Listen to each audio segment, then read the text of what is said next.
So to me, this is, history teaches us lesson. This is the lesson we got to learn. That yes, the Fed is going to cut rates, and I think it's going to create the party of all parties. I think it's going to be maybe the best 1 to 2 year stretch in the history of the Nasdaq. Tech stocks are going to soar. AI stocks are going to absolutely boom, but we're going to have to pay the price for that. We're all going to get too drunk on the rate cut Kool-Aid. We're all going to get too greedy. We're all going to get too much FOMO in the markets. We're going to hit a peak and we are going to crash. It is going to be big. It is going to be bad. It is going to be painful. And so, again, like I said, you have to be AI with AI, but you have to be prudent and understand this is not going to last forever. You need to make as much money as you can with AI stocks over the next 12 to 24 months as long as the music's playing, but you better find a chair when the music stops or else, it's going to be painful. Zuck could be wrong. I could be wrong. But the evidence seems to be shifting more and more in favor of holographic AI experiences being the future of consumer technology. As the evidence can, in my opinion, it will continue to shift in favor of that, you will get more and more strength in stocks like Unity, like Roblox, like Meta, prime beneficiaries of holographic AI, because the bull thesis is going to get clearer and clearer. Yeah, it's a philosophical question, but I mean, investment wise, again, the point of this podcast is to talk investment research and stocks to buy to play different trends. This is a trend. The government taking stakes in companies is a trend. That's a given. That's a fact. Love it, hate it, support it, fight against it. Doesn't matter. It's happening. Okay, that's the reality we're dealt. Those are the cards we're dealt. Let's play the hand. How do we play the hand? One way to play the hand: semis. GFS, Global Foundries. I think that one is going to win an investment. They are the only U.S. scale trusted foundry. They have a 10-year, $3.1 billion DoD supply deal. They got funding from the CHIPS Act up to $1.5 billion. I think that's something you have to look out for is if companies took money from the CHIPS Act, I think that's money the government's going to try to quote unquote get back via equity stakes. So Intel had a lot of chips money in there, right? So that's one of the reasons they went after Intel.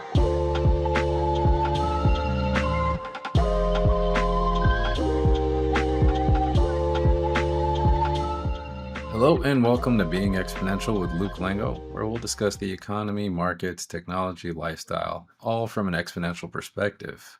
I'm your host, Brooke. It's August 26th. Let's dive right in. Oh, wait, oh boy. All right, we're going to start this week off with OpenDoor, Luke. We talked about it last week, and we're talking about it again because it went bonkers. It ripped almost 40%, with a slight drop today and yesterday, but it went absolutely crazy. A lot of that, you could say it was attributed to Jerome Powell's Jackson Hole speech, which we'll also dive into later. But, I'd love to get your insight onto the last week of OpenDoor. Yeah, Brooke. I mean, OpenDoor has been on a heater over the last several, I guess, 2 months now, and definitely over the last few weeks.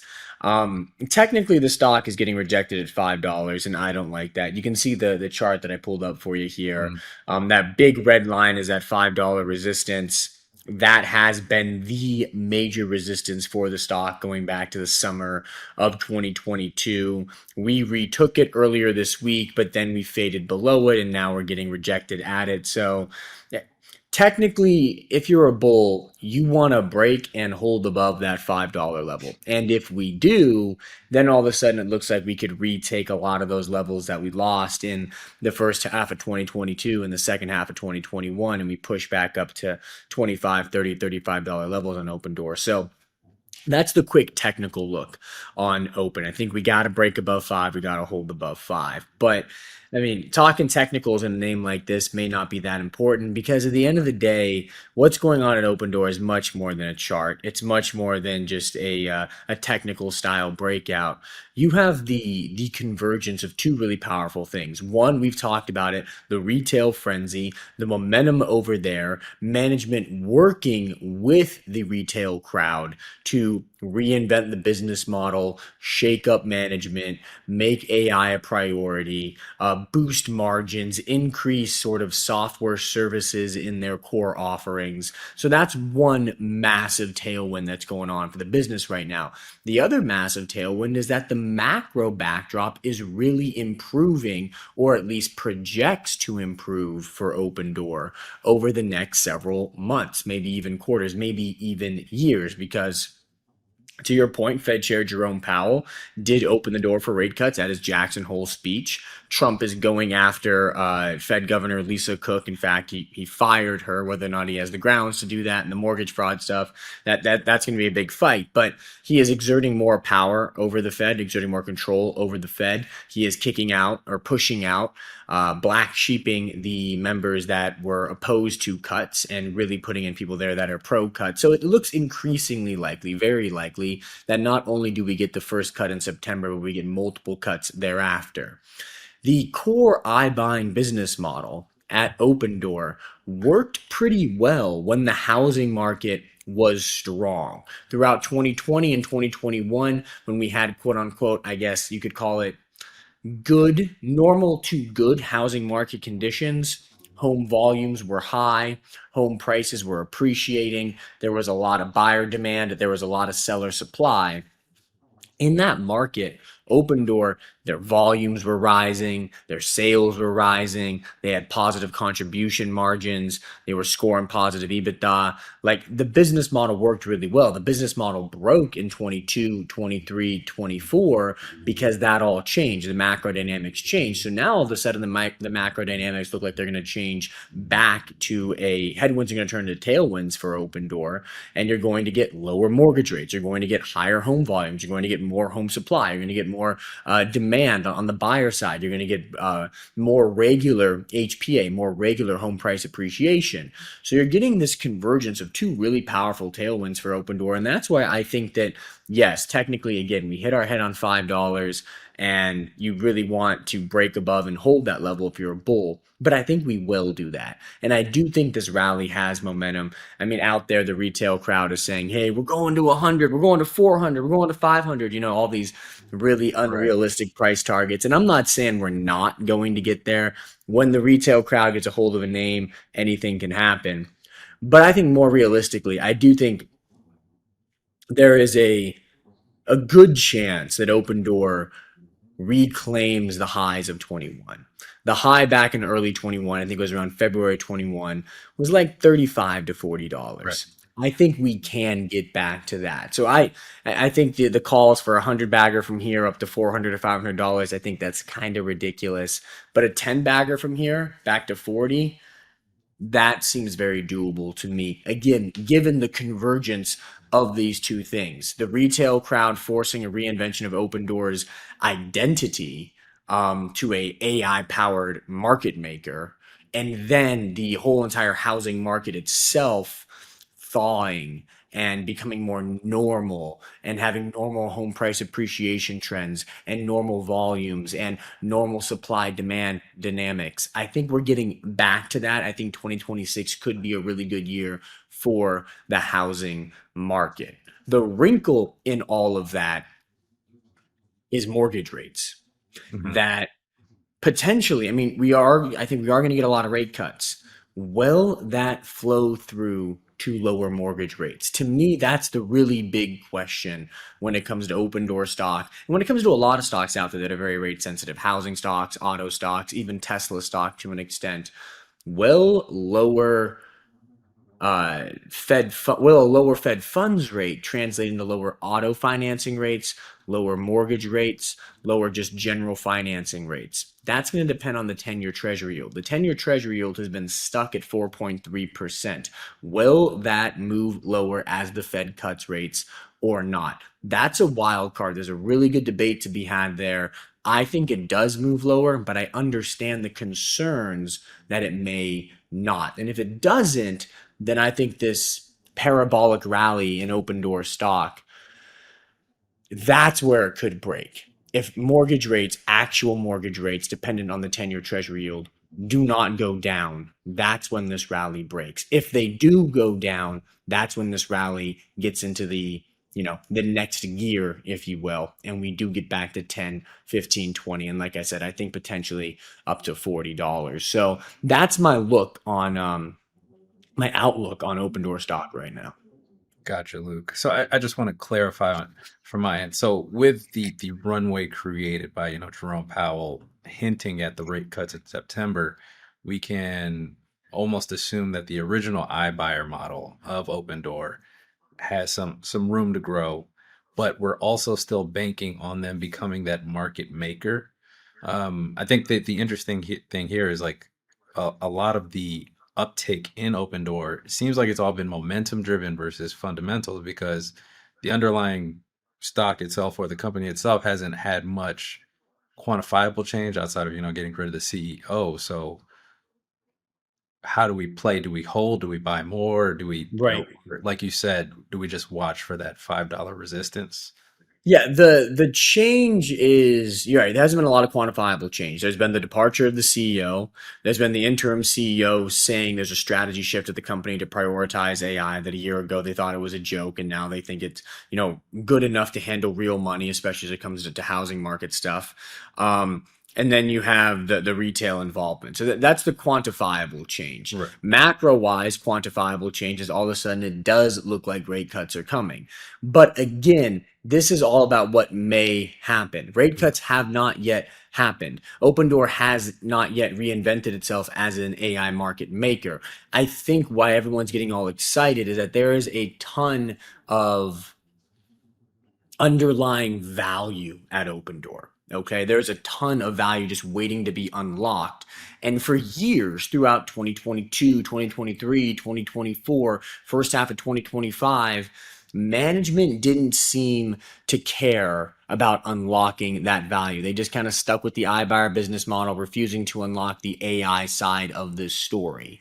At the same time, it seemed like investors didn't really care either. People were just kind of selling the stock. Institutions were selling the stock. Funds were selling the stock. Everyone just kind of threw in the towel. So for the first time, that's the quantifiable change. For the first time in 3 years at least, and maybe arguably ever, there is an openness amongst shareholders, a collective openness, a shared agreement amongst shareholders and management to try, at least try, to unlock the value. So I think the rally you're seeing in open door stock right now is essentially the market rewarding A for effort, right? Right. Like, the effort's finally there. Now, can they do it? Can they execute?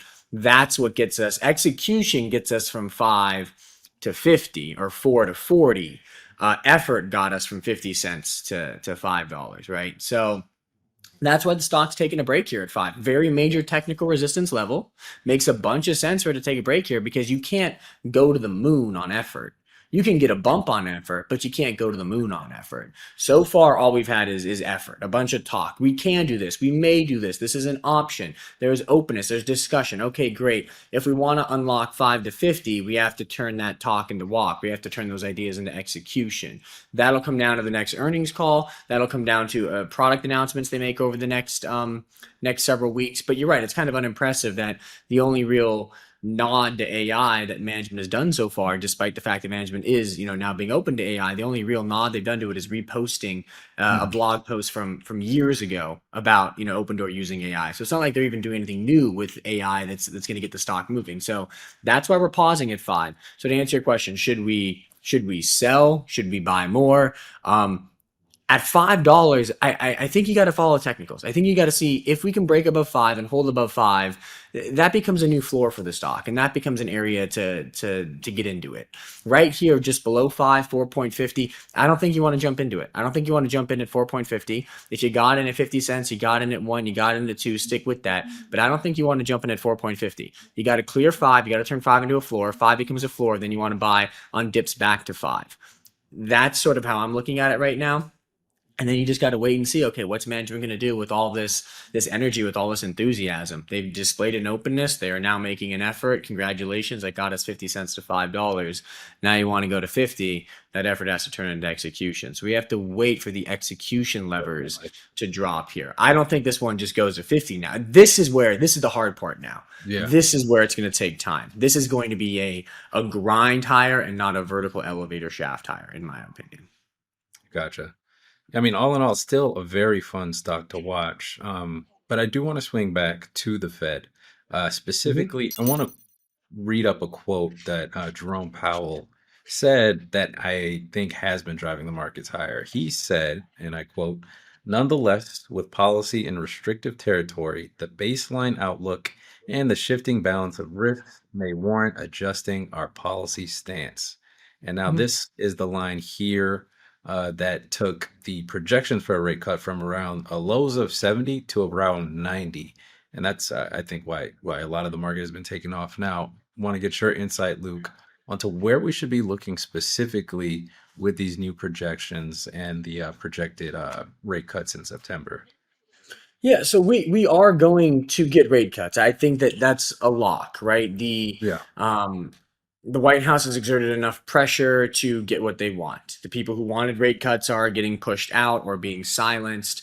Jerome Powell has fallen in line. It looks like rate cuts are absolutely coming in September. And then I think there is also enough in the pipeline, enough pressure, not enough inflation pressures, enough labor market weakness to ensure that we do get probably 4 to 5 cuts between September 25 to September 26. So I think we are looking at a period, we're looking at a rate cutting cycle here.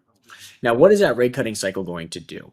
A lot of people are arguing that the rate cut cycle will lead to a market broadening, that AI has been red hot because it doesn't need interest rates to succeed, and so everyone's been piling into AI stocks, but Mhm. other parts of the economy have been hobbled by high interest rates, and so there hasn't been a lot of money flow into that. There hasn't been a lot of growth into that. Think autos, think housing, think a lot of consumer discretionary, maybe even travel. But as interest rates go lower, finally it's going to be the floodgates opening for the rest of the economy. You're going to get this massive broadening out of stock market strength. And as opposed to having an AI concentrated rally, a Mag 7 led rally, we get a broad, healthy, everything rally. That seems to be a very common belief out on Wall Street right now. I disagree with that belief. I fundamentally disagree with that. I don't think it makes any sense because what is cutting rates? So cutting rates lowers the cost of capital, which makes it cheaper for companies to borrow money. So the Fed cuts rates to incentivize companies to borrow more money, to get fresh cash, fresh capital to then go and spend, to go invest. Okay.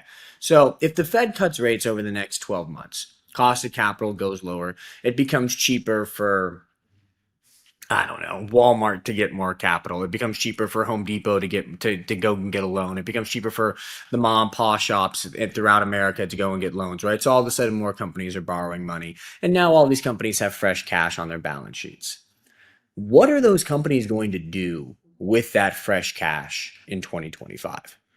Are they going to go out and buy ping pong tables? Are they going to retrofit their offices to hybrid work spaces? Are they going to travel more, like do more corporate Right. travel? No, no, and no. You know what they're going to do? You know what the number one corporate business spending priority is in 2025 and will continue to be in 2026?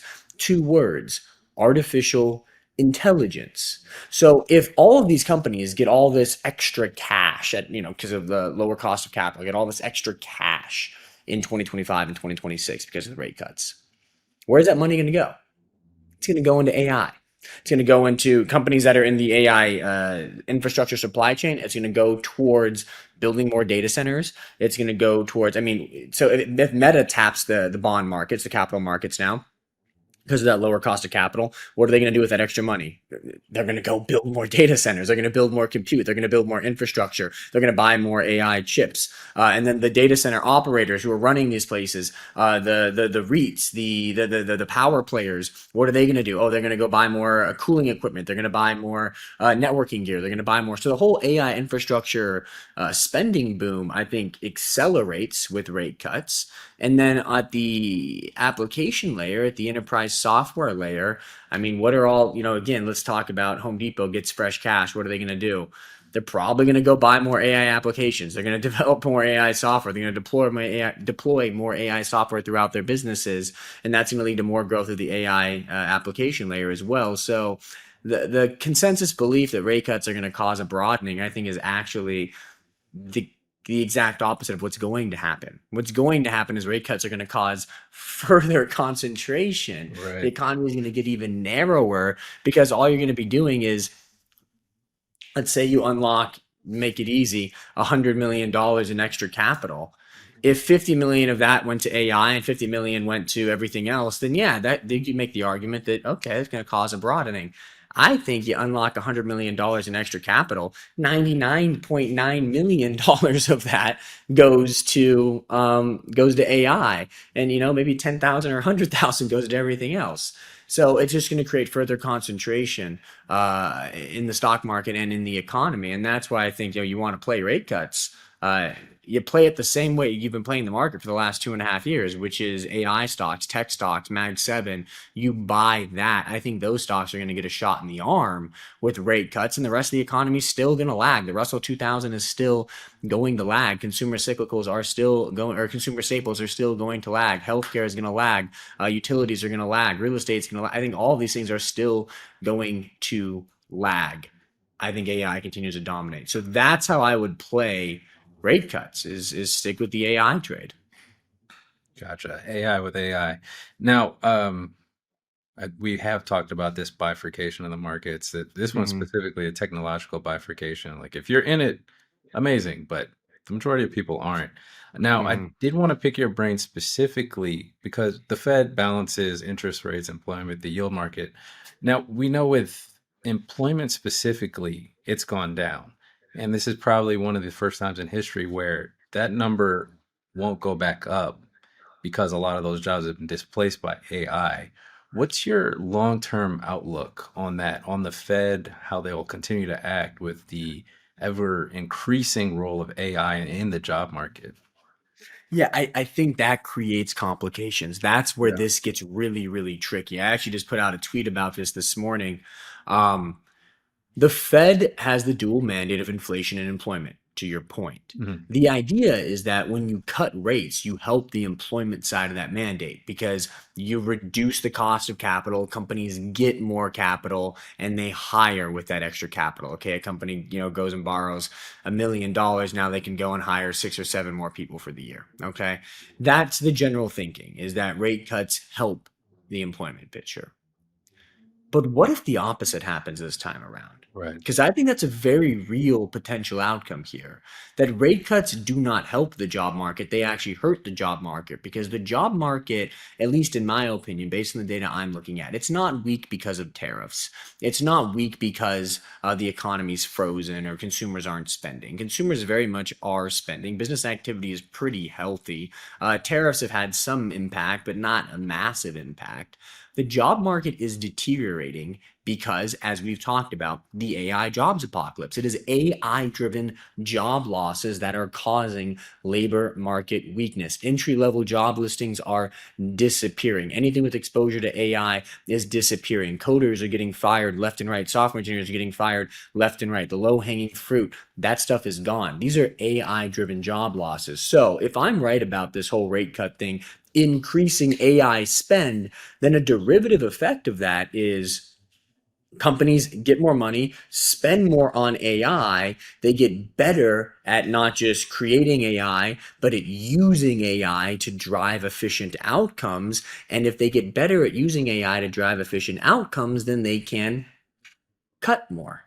So I actually think the most likely outcome of rate cuts is more labor market weakness this time around. The Fed cuts rates over the next 12 months. You get 5 rate cuts, let's say from September 25 to September 26.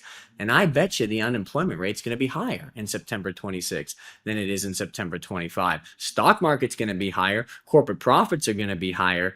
But employment picture, it's going to be weaker between September 25 and September 26 if the Fed does cut rates multiple times. Because again, I think those rate cuts are just going to unlock more AI investment, which is going to create more AI driven job loss. That's the reason companies are investing in AI. They're not just investing these millions and billions of dollars in AI for, I mean, excuse my language, shits and giggles.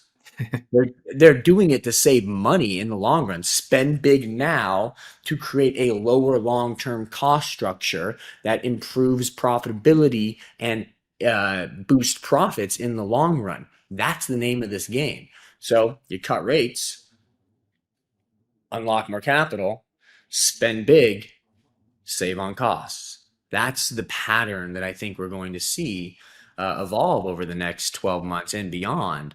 And again, that's where it gets tricky. Like I don't, if I'm, I would hate to be on the Fed right now. I would hate to be Right. Jerome Powell. I'd hate to be anybody that's a voting member because you are dealing with an unprecedented situation with monetary 100%. policy where you're damned if you do, damned if you don't. And yeah, I don't know. I don't know how it all plays out long term. I do know that eventually we are going to get a pretty big stock market correction. I don't think Mhm. it happens in the next 12 to 24 months. We're going to be drunk off the rate cut Kool-Aid, but eventually we're going to have a hangover, and the hangover is going to be pretty bad. So that's um that's what I'm telling, telling my subscribers, AI with AI, but be prudent. Of course. Don't let greed blind you. Don't get too greedy. Don't fall for this. It's going to go on forever and ever and ever. The music will stop playing, and rate cuts may accelerate the boom in the short term, but they may also accelerate the decline on the other side of the boom. Right. Okay. So it is an interesting paradigm, Luke, because depending on how you look at it, it's a positive feedback loop or a negative feedback loop. But you Mhm. mentioned a stock market crash, and I'm really curious. I'd love for you to dig deeper into that if you can. Yeah, I every boom ends in a bust. Okay, that is the law of capitalism. Boom, bust, boom. That's the repeatable cycle. Um, This boom will end in a bust. It is not different this time. Those are the famous last words in financial markets. This time is not different. The dynamics of today are very similar to the dynamics of the late 1990s when you had the dot-com boom. In fact, if you look at the this is a very interesting chart that I love. This graphs tech stocks in the 1990s versus tech stocks today. Tech stocks during the dot-com boom versus tech stocks in the AI boom. That yellow line, yellowish line, is the NASDAQ composite from 1995 to 1999. The launch of Netscape was in late 1994, so essentially during the dot-com boom. The orange line graphs the NASDAQ composite from January 2023 to, well, December 2027 projected. ChatGPT obviously launched in late 2022. So this is tech stocks during the AI boom. And as you can see, I mean, the two lines are tracking each other nearly identically. It's almost a perfect correlation. Tech stocks in the AI boom are tracking the exact same footsteps they took in the dot-com boom of the 1990s. So very strong parallels with that. Well, in the 1990s, the Fed cut rates during the dot com boom. They cut rates early in the dot com boom in 1995. We can pull that up here. Here's the rate cut chart. You can see over here they cut rates a couple times in early 95. I don't care about that. That was early in the dot com boom. Mhm. Animal spirits weren't running around. People weren't too euphoric. There wasn't a lot of greed out there. But this is the cut cycle I want to talk about. They cut rates in late 1998. That is super important because I see a lot of parallels with that rate cutting cycle and the rate cutting cycle we're about to get into. Okay. Back then, internet stocks were hot.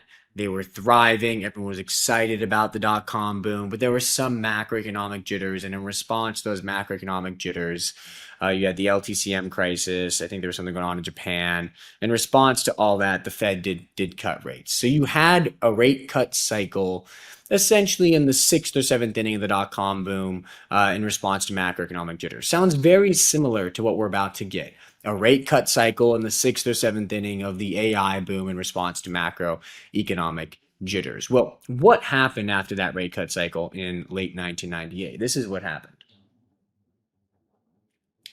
This is why I say careful what you wish for. Short-term boom, long-term gloom. Those rate cuts injected a lot of liquidity into the system. They essentially told investors, you know what, I know the stock market's at all-time highs and booming, but we got your back no matter what. And so the NASDAQ soared almost 200% from that first cut in late 1998. I think it was like September 98 to the peak in March of 2000, early 2000, a 200% gain in the NASDAQ. Arguably the best stretch ever for tech stocks came after that rate cut cycle in 1998 during the dot-com boom into early 2000. An absolutely rip-roaring rally. There was also the Y2K liquidity situation. So a lot of people don't know this, but the financial markets, the Fed was really worried about when the clocks would turn over and systems would turn over from 1999 to 2000. So in preparation for that, they kind of injected liquidity into the system to make sure there was ample cash in case there were any glitches. And so that happened in late 1999. You can see that kind of sparked this. Here's October 99. This is when those Y2K liquidity injections started happening. And so then that just kind of injected more cash into the system, and boom, everyone used that cash to go and buy internet stocks. But long story short is, or the big point here is that we got this massive boom in the NASDAQ after those rate cuts. But then you got a point of just too much euphoria.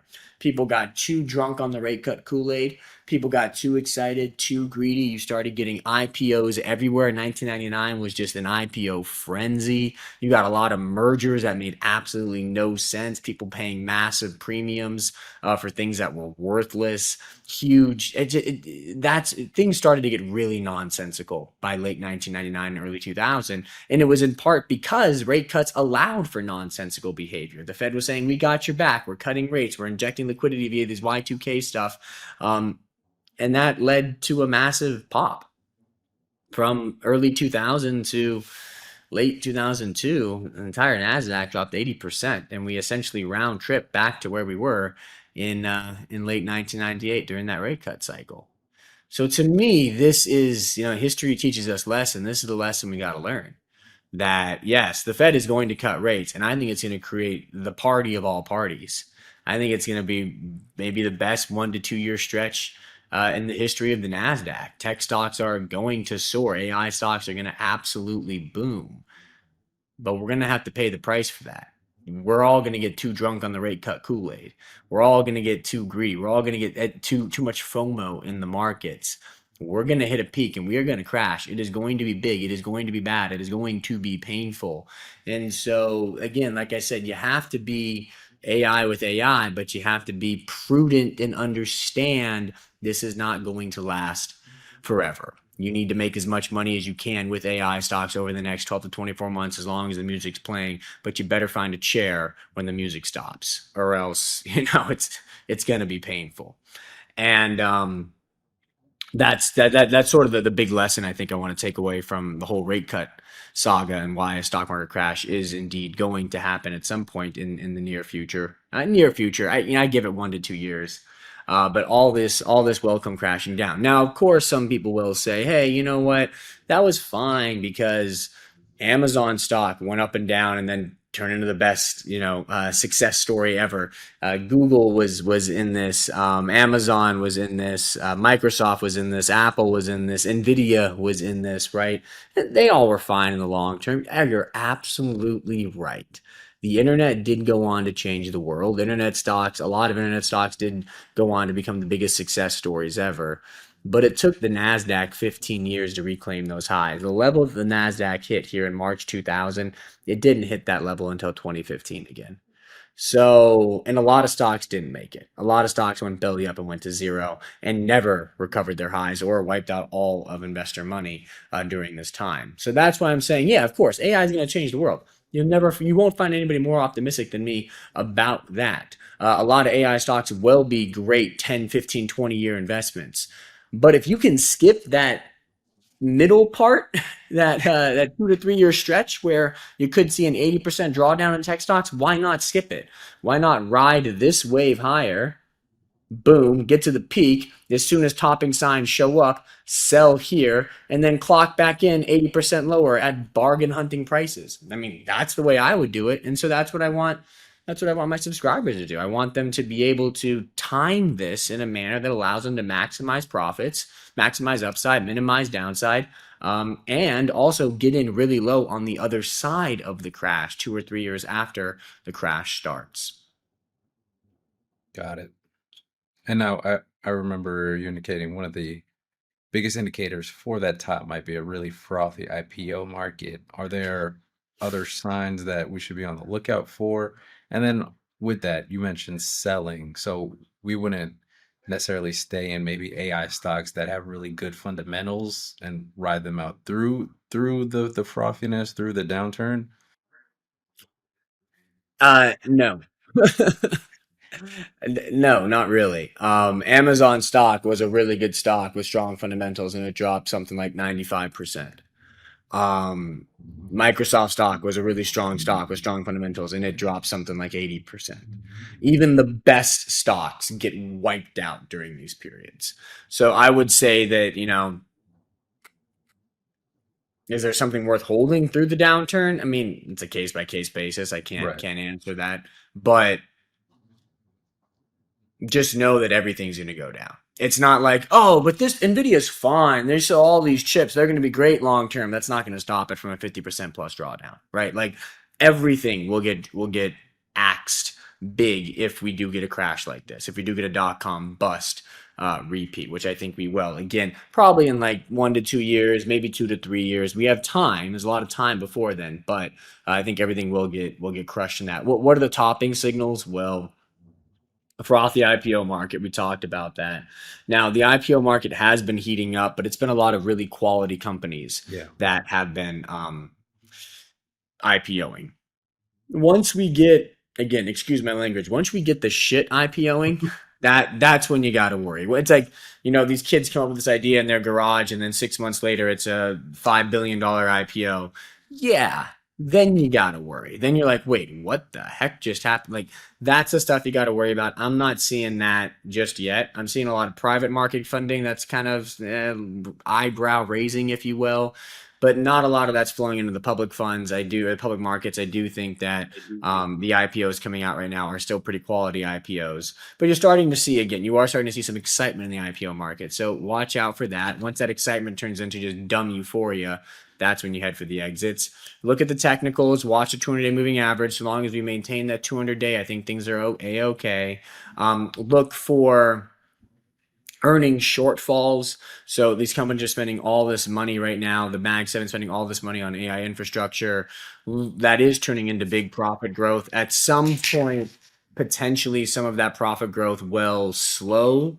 That's when, that's a bit of a warning sign. So there are definitely a few things to look out for here when it comes to, hey, when is this all going to top? I'm not seeing any of those signs right now. And I want to be abundantly clear on that. That's why we're saying AI with AI. I have a checklist of things I'm watching. None of them are getting checked. So we have runway. This is a stock market rally that will continue for the next 12 months, at least, if not longer. But I still have that checklist, and I monitor that checklist every week to make sure we are not checking boxes. Because as soon as we do start checking boxes there, that's when the AI with AI motto, you back away from that and you start playing defense against a potentially catastrophic crash. Rate cuts are on that checklist. Too many rate cuts too soon can lead to a busting like we saw in early 2000 with internet stocks. Gotcha. Yep. You can always have too much of a good thing. Now, I want to move from a slightly negative to a slightly positive topic. That's rare earth magnets. Hope you don't mind the the magnet pun there. Um, so we talked about them previously in July. Our focal point was MP materials. Now, for a quick refresher, the rare earth magnets we think will power the physical AI revolution. These will be in the robots and the self-driving cars, but theoretically clean energy equipment. And Mm-hmm. but we want to dive into your thesis on that. So we previously talked about MP materials. In that time, they got a huge investment from the Pentagon, and also some deals made with Apple, and that caused that stock to skyrocket. Now, Luke, I Mhm. want you to recap essentially the bull thesis on rare earth magnets and then maybe discuss, is there going to be another MP materials, or is there still plenty of runway left for MP materials specifically? Yeah, I would say that. Okay, so first, the bull thesis on rare earth magnets, why they're a great long term play on AI, physical AI specifically. So humanoid robots, they're basically these stacks, right, of high torque, low weight joints that you think about, the wrist or the elbow or the shoulder or the neck or the knee or the ankle, whatever it may be. If we're making robots that are like us, humanoid robots, they have to be able to have mobility and flexibility in these areas. So they're a bunch of high torque, low weight joints. And what these joints do, they have these actuators, and you need to turn essentially electrical energy into mechanical energy to make them work. And that's where magnets come into play, specifically NDFEB magnets, or shorthand neomagnets. So the idea is that every humanoid robot's going to need a lot of neomagnets to turn electrical impulses from the AI chip or the AI brain into physical movements, mechanical movements, electrical energy into mechanical energy. So neomagnets are going to be a critical building block for humanoid robots. Neomagnets, they are pretty much all from China.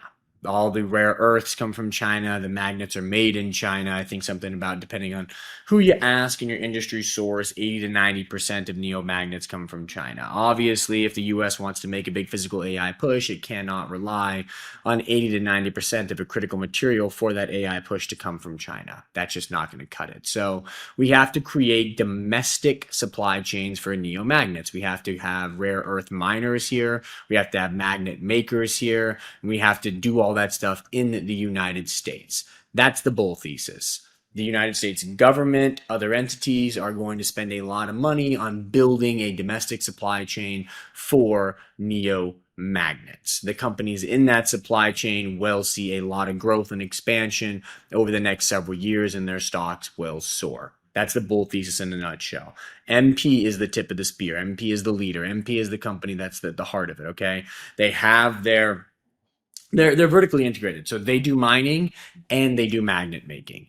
They mine all these rare earths and then they turn those rare earths into actual rare earth magnets. They do both, and they do both here in the United States. They are the most established domestic rare earths magnet maker, rare earth supply chain, magnet supply chain, neomagnet supply chain. So the US government decided to pop a bunch of money into them. Apple decided to pop a bunch of money into them. They're going to buy a bunch of their neo magnets, and that stock has gone parabolic. Does it have more upside? Yes, I think that the story there is very good. I think the growth there is very good. The valuation gets a little bit tricky. I think if you look at MP. Let's pull up the MP valuation. MP's got a market cap of like, what is it, $12.4 billion right now. That's pretty high for a company that's going to make $290 million in revenue this year. But sure, this is not about what's happening now, it's what's happening in the future. Okay, so we modeled out what happens in the future. Well, we think they can get 7,000 tons of. So remember, again, they do rare earths and magnets. So we think the rare earths, the stuff coming out of the earth, the metals, they can get about 7,000 tons per year at $150 per kilogram price. The floor price that the government set to buy those rare earths is about 100. We think that goes up because demand's an outstrip supply, so prices are going to go up. We think they can get to 7,000 tons of rare earth on that $150 per kilogram pricing. We think in terms of magnets, they can make 10,000 tons of magnets per year at an $80 per kilogram price. That's very consistent with their 10x facility. That's sort of what the 10x stands for. If you kind of combine those assumptions, and you're looking at revenues of about 2.6 billion by 2035, this is about a 10-year forecast for them.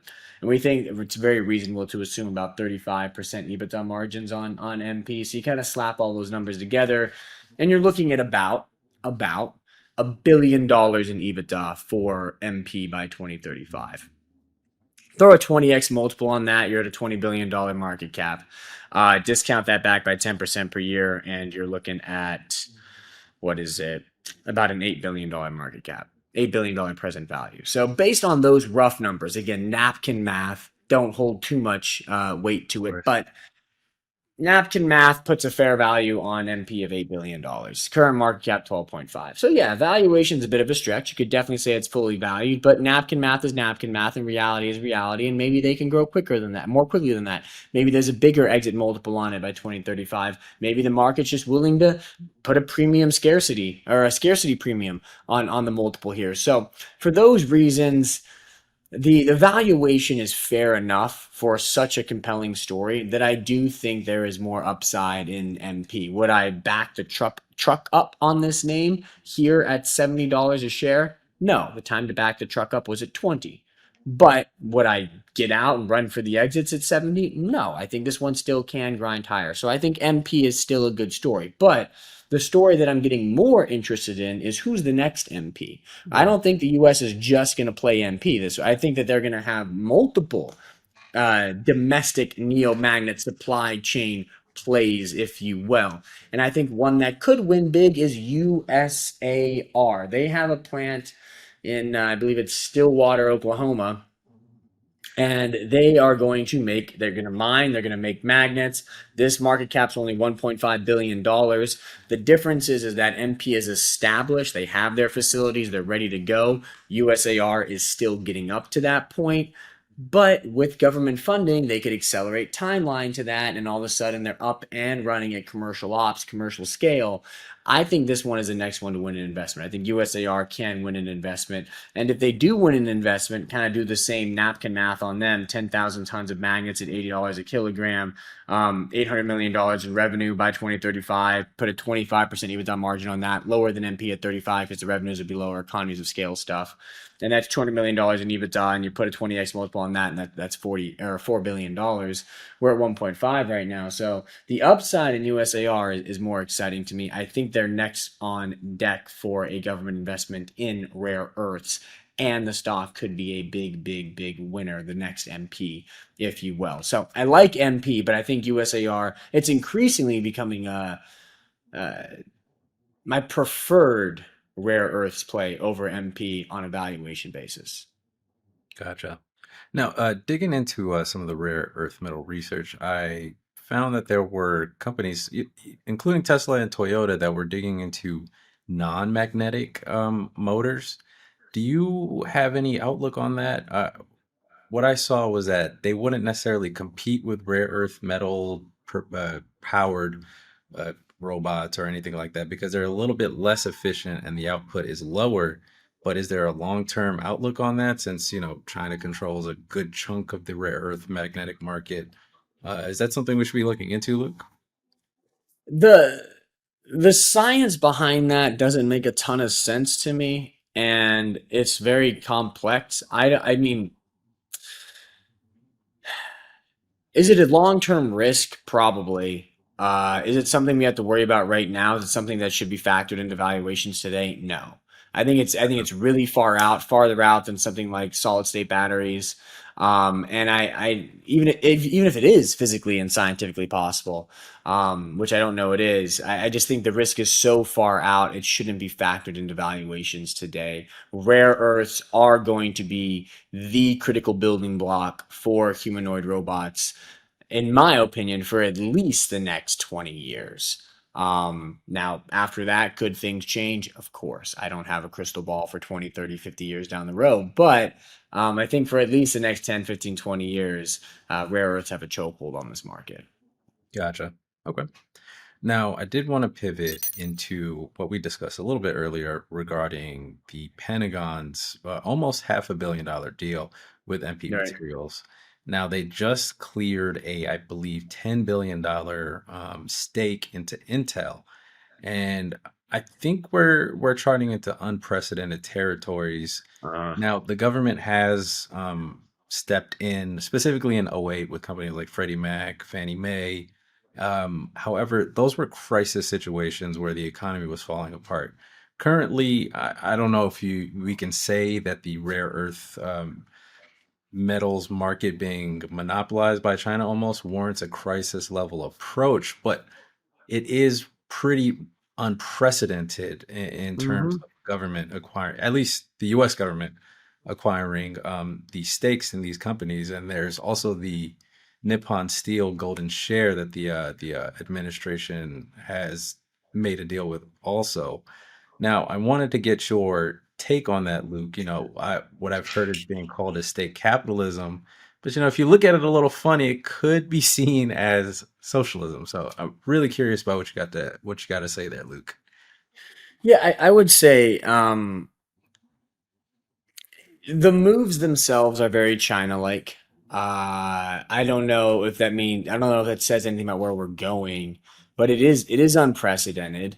The U.S. government has historically, looking at the last 250 years, has done things to promote the growth of new industries, but those efforts pretty much never included taking equity stakes in the companies. Back when they were building out the railroads, the government did land swaps and offered bonds to the railroad makers. And out of that, you got, I think, four of the five transcontinental rail operators were born out of the government intervention into railroads back in when the railroads are being built. I think when aviation first became a thing, they did like airmail stuff in the 1920s. That was government sponsored. United and American Airlines came directly out of those efforts. During World War II, a lot of things became obviously sponsored by the government, kind of pushing money into factories and building things for the war. So there have been things like this, but no, there have been things that are echoes of what's going on right now, but nothing like what's going on. There has not been, at least I've done research on this, and I can't find a historical situation where in a non-crisis environment, which we are in a non-crisis environment by pretty much all definitions of crisis, we are in a non-crisis environment right now, and the U.S. government is taking equity stakes in companies. That has never happened before. What does it mean? I don't know what it means for the nation. I have no idea. I'm not going to pretend, I'm a political analyst here. I have no idea. I don't know if, I guess it feels China like. Are we going to go towards that? I don't think so. But what I do know from a stock market research perspective is that this is going to create some really interesting investment opportunities because the government's essentially handpicking winners here. MP got handpicked as a company that could. Now, again, I don't think they will create a monopoly because I think the government will take a stake in USAR and other rare earth players. But if they didn't, MP would essentially have a monopoly on this space, and they would be just super dominant, and that would make MP stock a fantastic long-term investment. The thing with Intel's so far behind that there's no monopoly risk there. But let's say the government took a stake in Nvidia, all of a sudden, like nobody would be able to compete with Nvidia in GPUs and chips like that. So it tilts the scales towards the companies, obviously, that win the investment, but it tilts them in such a meaningful way that they become really good investment opportunities. And so one strategy a smart investor might employ over the next 6 to 12 months is try to identify who the government's going after, because the government said they're going to do more. Kevin Hassett's out here saying we are going to do more investments, probably in the semiconductor world. Howard Lutnick's out here saying we're going to do more investments, probably in the defense world. So now you're starting to get their playbook a little bit. They want to make investments, and they want to go after probably cybersecurity. They probably want to go after defense. They probably want to go after semiconductors. And so the question you got to ask yourself is who's next? Okay, Intel won, MP won, who's next? And if we can find out who's next and we can strategically play that before the announcements, then yeah, maybe you have some pretty big stock market winners on your hands. That is something that we're digging into. Who could be next in line to win government investments? Because the White House itself is telling us more are coming. Again, there's a really interesting debate to be had around what this means for the state of American capitalism. Are we moving into a socialism capitalism hybrid, kind of like China? I don't know. I really don't know. Over a couple beers, we can probably get to the answer. But here in this podcast, what we can do is say this intervention is going to create some really compelling, wide moat investment opportunities. And again, I would focus on cyber, I would focus on defense, and I would focus on semis.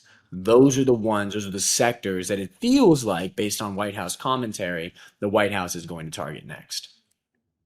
Yeah, it is pretty fascinating stuff, and that is, I think, the best way to approach it as, a viewer of this particular podcast, but specifically as an investor, just remove the fluff and then just ingest the actual numbers. We looked at MP Material. I think we talked about it. It tripled in price after those deals were made. So optics aside, this is an incredible opportunity for investors. But the the digging deeper into the politics and history, that's a fun topic. But I who's right? Who's to say, right? Yeah, it's a philosophical question, but I mean, investment wise, again, the point of this podcast is to talk investment research and stocks to buy to play different trends. This is a trend. The government taking stakes in companies is a trend. That's a given. That's a fact. Love it, hate it, support it, fight against it. Doesn't matter. It's happening. Okay, that's the reality we're dealt. Those are the cards we're dealt. Let's play the hand. How do we play the hand? One way to play the hand: semis. GFS, Global Foundries. I think that one is going to win an investment. They are the only US scale trusted foundry. They have a 10-year, $3.1 billion DoD supply deal. They got funding from the CHIPS Act up to $1.5 billion. I think that's something you have to look out for, is if companies took money from the CHIPS Act, I think that's money the government's going to try to quote unquote get back via equity stake. So Intel had a lot of chips money in there, right? So that's one of the reasons they went after Intel. Also in the semi world, I think Skywater Tech. The ticker is SKYT. They're also a fab. They're levered to domestic defense grade silicon and onshoring stuff. That feels like something the U.S. government might look at. Names like Lattice Semiconductor, Microchip. These are Lattice is an embedded AI play, physical AI play. If they go to humanoid robots and they need low power FPGAs for edge AI and things like that, edge AI inferencing, government might look into that. Microchip, they already have a big $162 million chips award. Again, money's going in that direction. That feels like they could win some. They could win a government investment of some sorts. Now, if we go off into the defense world, Kratos is a name that could be really in their crosshairs. Ticker is KTOS. The big boys feel a little bit too big. Northrop Grumman, Lockheed Martin, Raytheon, they feel too big and too global. Want to look smaller. So I think Kratos, I think AeroVironment, ticker AVAV, Leidos, ticker LDOS. These are companies that could win a U.S. government investment and become a not an exclusive supplier to the U.S. government, but become the main supplier for the U.S. government when it comes to defense solutions. Cybersecurity, Palo Alto Networks, CrowdStrike. These are names that could also win investments. So I want to look at those companies. I think nuclear and energy. This administration is huge on getting enough energy for AI data centers, and they're particularly fond of nuclear energy. So all of a sudden, a company like BWX Technologies, ticker BWXT, maybe Centrus, ticker LEU, these become potential government plays as well. So there's a lot of overlap with the kind of AI with AI theme and this like potential government investment theme, because what is the government targeting? Well, the government also wants to be AI with AI. The government is targeting strategic AI investments, not investments in e-commerce, not investments in they're looking at investments in AI. So the AI with AI theme and the government investment theme have a lot of overlap. I think in that overlap, that's a pretty good place to hang out right now. So it's a place that's going to benefit naturally, no matter what, from AI spending tailwinds, but could also get an extra boost from a U.S. government investment. Sounds pretty good to me. MP Materials was on an uptrend before the government investment, and the government investment sent it up the elevator shaft to a more accelerated uptrend. That's what you get when you invest in this overlap, the overlap of AI with AI and government investment targets.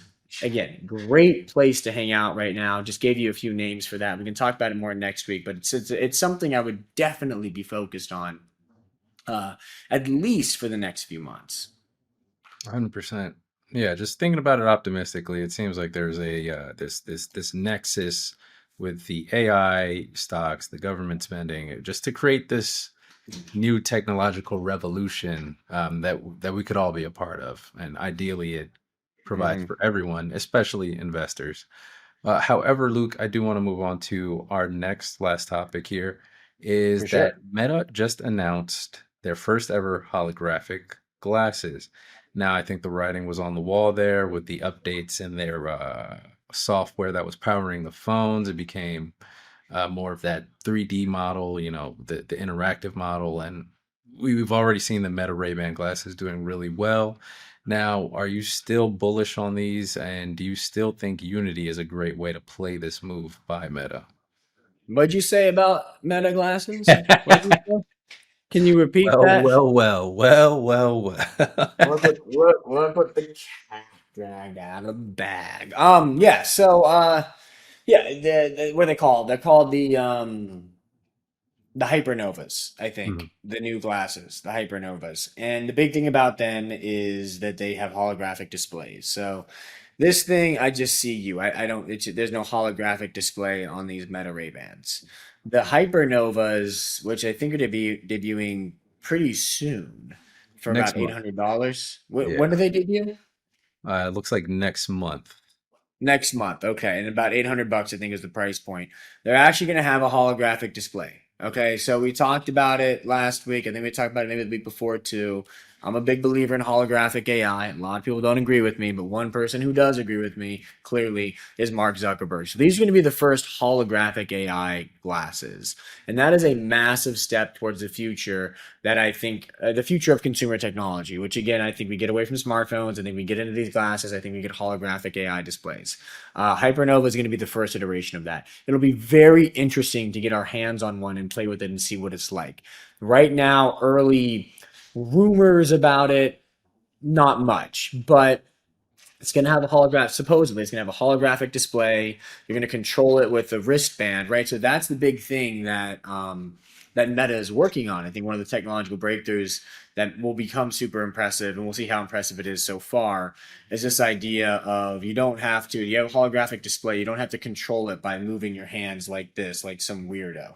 Like I'm going over here and then going over there, right? Like that's totally not feasible in the real world because you can't have people Right. walking down the street doing this and then hitting people, right? Imagine doing that in New York City. That'd be crazy. They have like these little wristbands that I don't know how they do with neuromagnetic pulses or something, but you control it from down here, from low. So it's like I can just control it like it's a mouse, right? I'm just Right. controlling it down, down wherever I want to, and now I'm moving my screen like that. Okay, that's cool, right? And I can do those things. So these glasses are the first iteration of that. I don't think it's going to be knock out of the ballpark. Oh my goodness, it's great. The first of anything is never great, but it's going to be a very impressive demonstration or preview rather of the future, a future where it's holographic AI, it's controlled by little motions with your fingers or your hands, and it's all embedded or kind of surrounded by this ambient intelligence that's aware of your surroundings, kind of observes what's going on, and helps you contextualize real world experiences. I guess this one, the holographic display on this one's going to be able to access simple apps, maybe like Facebook, and you can scroll through your feed on Facebook with your glasses, maybe something like that. Again, all rumors. We'll see what it's actually like, but to me, it's validation of the holographic AI trend. The bull thesis on Unity software, maybe even Roblox to an extent, and a lot of these other VR stocks is that holographic AI is the future of consumer technology. Zuck could be wrong. I could be wrong. But the evidence seems to be shifting more and more in favor of holographic AI experiences being the future of consumer technology. As the evidence can, in my opinion, it will continue to shift in favor of that, you will get more and more strength in stocks like Unity, like Roblox, like Meta, prime beneficiaries of holographic AI, because the bull thesis is going to get clearer and clearer. That's what it's all about, clarity. We know what the bull thesis is. will it come true? What are the odds of success? This to me increases the odds of success of the bull thesis for those stocks, the launch of Hypernova. If Hypernova is great, it's going to increase the odds even further. If Meta launches something after Hypernova that's even better, it's going to increase the odds even further. If Apple launches something in this world, the odds, right? So you're going to get, and this is how I think the bull thesis is going to play out over the next several quarters to years, you're going to get a series of announcements that just kind of incrementally further validate and strengthen the bull thesis, provide clarity to the outlook for these stocks. And as that happens, they will continue to push higher. So, yes, I'm still very bullish on holographic AI. And yes, I'm still very bullish on holographic AI plays like Unity. Awesome. Yeah, I mean, it just seems like it's the natural evolution of everything that's happening with those Apple Vision Pros. They were a bit gaudy, they were a bit bulky, but people were Mhm. buying them. I know a couple of people that got them, and the way the UI looked, it was pretty cool. I mean, it's something you would use at home, maybe not at a coffee shop. And then the this Meta Ray-Bans, they look normal. They don't actually look like the original. What was it? Google Glass, that old foray into this particular model. I think all it would take is maybe one or two influencers to really set off maybe the hypernovas, and then consumerist revolution really with those glasses. Yeah, yeah, it's I don't know if it's gonna be influencers or whatever. It's funny that you say influencers. It makes me think of something of the influencer economy and how much they matter these days. Like you don't even Yeah. advertise these days; you just go to influencers, right? That's it. We should talk about that next week. We really should because that is such a complex topic with a lot of shifts and nuances. One of the reasons we're like not super positive on ad targeting stocks is because we think ad targeting these days is just go find the influencer that matches your audience and have that Right. influencer push it for a couple $1,000 or however much they charge these days. I don't know. I'm not an influencer, but yeah, that's interesting. But yeah, I do think that yeah, you put Hypernova. If Hypernova is great and you put Hypernova in the hands of a few really popular influencers, then boom, it takes off like crazy, and all of a sudden smartphones do start to get gradually, slowly, very, very slowly replaced. Yeah, what a change. I mean, they've only been around for 20 years, so what, 25? Smartphones? Yeah, even less. The Yeah, well, I would say too long. yeah. I would say too long. I just Yeah, too long. You know me how I feel about screens. I don't like them. I want to get away from 'em. I hate that I have one right here. I got one right here. Got one right here. Got one right here. I got my Roku circling in the background. I'm sure you guys have noticed Mm. that. I got one right here. I'm in one room with what, three, four, five, six screens? Oh, there's an iPad over here too, so seven screens. One room, seven screens. What am I doing to myself? It's not good for me. But I'm addicted, right? I'm addicted. So hopefully I can get addicted to something that's not a screen, aka these glasses. That'd be pretty cool. In any event, let's wrap it up, bro. Right, right, right. You can't escape that Black Mirror. Do we have some exponential stocks this week, Luke? Oh, we forgot to hit those. We'll get them next week. I forgot to run the scan this week. There are some breakouts. Open doors, obviously, want to talk about. We already talked about it. Yeah, we missed those this week. We'll get back on them next week. That's on me No worries. We did get a couple of names when we were going through a couple of those lists there. So for we'll put them sure. on the screen for everybody watching. Now, do you think there's anything we might have missed this episode that you wanted to mention and talk about, Luke, this Yeah, week? no, I think we cover. I mean, the big things for me again, like rate. The story of the week was rate cuts are coming. Everyone's gonna get all excited about those, but I just want to have waving a yellow flag on that. Yes, I think rate cuts are going to create a massive 12 to 24 month boom in tech stocks. It's going to be the best part of the AI boom, but they're also going to put us in a situation where we probably hit a peak and we probably crash. So just be aware of that. Be aware. Rate cuts, it's going to be so much fun. We're going to have a great party. Let's party, party, party, party, party. Don't drink too much. You're going to have a bad hangover. That's basically what I'm saying. Gotcha. Okay. Now that wraps up another week of Being Exponential with Luke Lango. The theme of the day is just be prudent.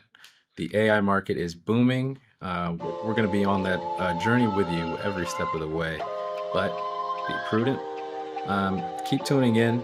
We had a great time filming this episode, and we'll see you next week. Take care.